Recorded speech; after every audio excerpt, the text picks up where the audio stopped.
আসসালামু আলাইকুম ওরহমতুল্লাহি ওয়াবারাকাতুহ।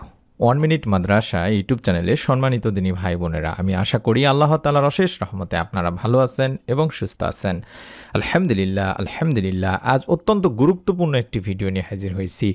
পবিত্র মহররম মাস চলছে। এই পবিত্র মহররম মাসে যদি আপনারা এই ছোট্ট দোয়ার আমলটি করতে পারেন, সোমবার আজ আসরের নামাজ আদায় করার পরে অন্তত যদি 11 বার এই ছোট্ট দোয়াটি পড়েন, আল্লাহ তাআলা আপনার মনের নেক আশাগুলো এই আমলের উসিলায় ইনশাল্লাহ পূরণ করেই দেবেন। মনের মধ্যে শতভাগ বিশ্বাস নিয়ে যদি আমলটি করেন, আল্লাহ তাআলা এর ফল আপনাকে অবশ্যই দেবেন। তাই অনুরোধ করছি ভিডিওটি মনোযোগ দিয়ে সম্পূর্ণ দেখার।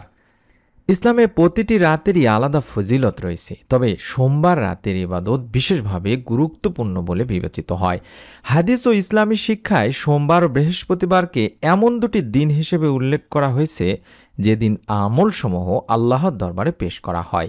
তাই এই রাত ইবাদতের মাধ্যমে কাটানো হলে তা বিশেষ সওয়াবের কারণ হতে পারে।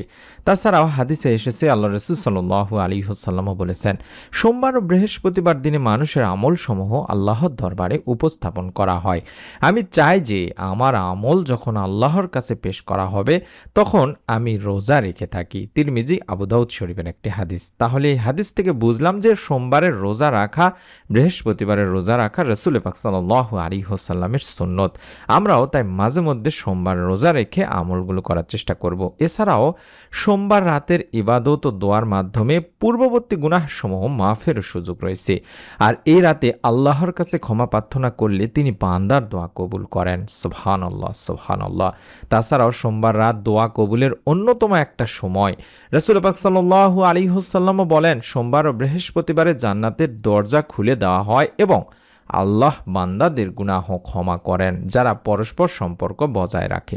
এটি সহিহ মুসলিম শরীফের সহিহ একটি হাদিস। এই হাদিস থেকে আমরা বুঝতে পারলাম, যদি সম্ভব হয় সোমবারে রোজা রাখবেন এবং রাতের বেলা, বিশেষ করে তাহাজ্জুদের সময়ে আপনারা ঘুম থেকে উঠে আমলগুলো করার চেষ্টা করবেন।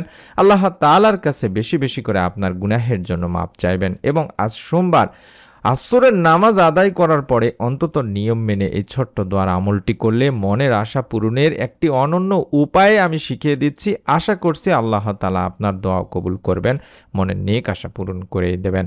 মনের একান্ত আশা পূরণে মানুষ অনেক আমল করে থাকেন, তবে ইসমে আজম হচ্ছে দোয়া কবুলের গুরুত্বপূর্ণ উপায়। আল্লাহ তাআলার পবিত্র নাম হচ্ছে ইসমে আজম। এর ওসিলায় দোয়া করলে আল্লাহ তাআলা তা কবুল করেন মর্মে হাদিসে স্বয়ং ঘোষণা দিয়েছেন বিশ্বনবী সাল্লাল্লাহু আলাইহি ওয়াসাল্লাম। সুবহানাল্লাহ। তবে অনেকেই জানেন না ইসমে আজম সঠিক মূলত কোনটি। সেই ইসমে আজমটি আমি আপনাদেরকে পড়তে বলবো, তবে ছোট্ট একটি নিয়ম মেনে।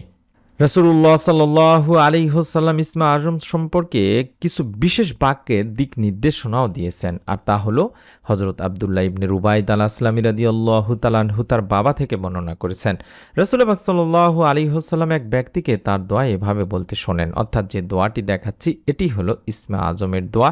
এই দোয়াটি আপনাকে পড়তে হবে অন্তত দেখে দেখে হলেও। আল্লাহুম্মা ইন্নী আসআলুকা বিআন্নী আশহাদু আন্নাকা আনতাল্লাহ লা ইলাহা ইল্লা আনতাল আহাদ সামাদুল্লাযী লাম ইয়ালিদ ওয়া লাম ইউলাদ ওয়া লাম ইয়াকুল লাহু কুফুয়ান আহাদ। আমি আবারও বলছি, আপনারা মোবাইলের ছবি উঠায় নিন বা স্ক্রিনশট নিয়ে নিন। আল্লাহুম্মা ইন্নী আসআলুকা বিআন্নী আশহাদু আন্নাকা আনতাল্লাহু লা ইলাহা ইল্লা আনতাল আহাদুস সামাদুল্লাযী লাম ইয়ালিদ ওয়া লাম ইউলাদ ওয়া লাম ইয়াকুল লাহু কুফুয়ান আহাদ। এই দোয়াটি পড়বেন। এই দোয়াটির অর্থ হচ্ছে, হে আল্লাহ, আমি তোমার কাছে প্রার্থনা করছি আর সাক্ষ্য দিচ্ছি যে তুমি একমাত্র আল্লাহ, তুমি ছাড়া অন্য কোনো মাবুদ নেই, তুমি একক সত্তা স্বয়ং সম্পূর্ণ, যিনি কাউকে জন্ম দেননি এবং তাকেও কেউ জন্ম দেয়নি, আর তার সমকক্ষ কেউ নেই। এই বর্ণনাকারী এখানে বলেছেন, আল্লাহ রাসূল সাল্লাল্লাহু আলাইহি সাল্লাম যখন ওই ব্যক্তির মুখে এই বাক্যগুলো বা এই দোয়াটি শুনলেন, তখন বললেন, সেই মহান সত্তার শপথ যার হাতে আমার জীবন, নিঃসন্দেহে এ লোক আল্লাহ তাআলার মহান নামের অর্থাৎ ইসমে আজমের ওসিলায় তার কাছে প্রার্থনা করেছে। যে নামের ওসিলায় দোয়া করা হলে তিনি দোয়া কবুল করেন এবং যে নামের ওসিলায় কোনো কিছু চাওয়া হলে বা সাহায্য প্রার্থনা করা হলে তিনি তাকে তা দান করেন। তিরমিজি, ইবনে মাজার একটি হাদিস। তাই এই হাদিসের আলোকে দুনিয়ার অনেক হাদিস বিশারদরাও বলেছেন এটি হলো সেই দোয়া যেটিকে ইসমে আজম বলা হয়। আল্লামা ইবনে হাজার আসকালানী রাহমাতুল্লাহি আলাইহি হাদিসটিকে ইসমে আজমের সবচেয়ে নির্ভরযোগ্য এবং বিশুদ্ধ হাদিস হিসেবেও আখ্যায়িত করেছেন ফাতহুল বারী কিতাবে। তাই এই ইসমা আজম পড়ে আল্লাহ তাআলার কাছে আপনার মনের সমস্ত নেক আশা আকাঙ্ক্ষাগুলো পূরণের জন্য দোয়া করলে অবশ্যই আল্লাহ বান্দার মনের সব ভালো ও কল্যাণকর আশা আকাঙ্ক্ষা পূরণ করেন।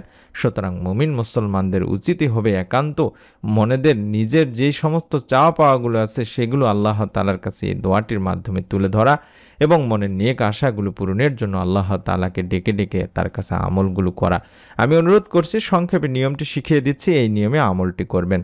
প্রত্যেক সোমবার বিশেষ করে রোজা রাখার চেষ্টা করবেন। প্রতি মাসের এই মুহররম মাস চলছে, এই মাসের সোমবারে অন্তত চেষ্টা করবেন একটা রোজা রেখে আসরের নামাজ আদায় করার পরে প্রথম কাজই হবে দরুদ শরীফ অন্তত 11 বার পাঠ করে নেবেন।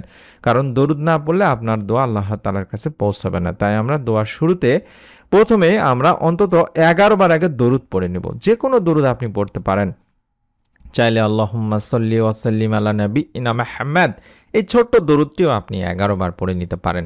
এই 11 বার দরুদটি পড়ার পরে আপনি অন্তত 3 বার পাঠ করবেন আল্লাহুম্মা ইন্নী আসআলুকা বিআন্নী আশহাদু আন্নাকা আনতাল্লাহ লা ইলাহা ইল্লা আনতাল আহাদুস সামাদুল্লাযী লাম ইয়ালিদ ওয়া লাম ইউলাদ ওয়া লাম ইয়াকুল লাহু কুফুয়ান আহাদ। এভাবে অন্তত এই দোয়াটি 3 বার দেখে দেখে পাঠ করবেন, অথবা মুখস্থ করে নেবেন, অথবা মোবাইল দেখে দেখে পড়তে পারেন। তাই অনুরোধ করছি দোয়াটি সংগ্রহ করে নিন।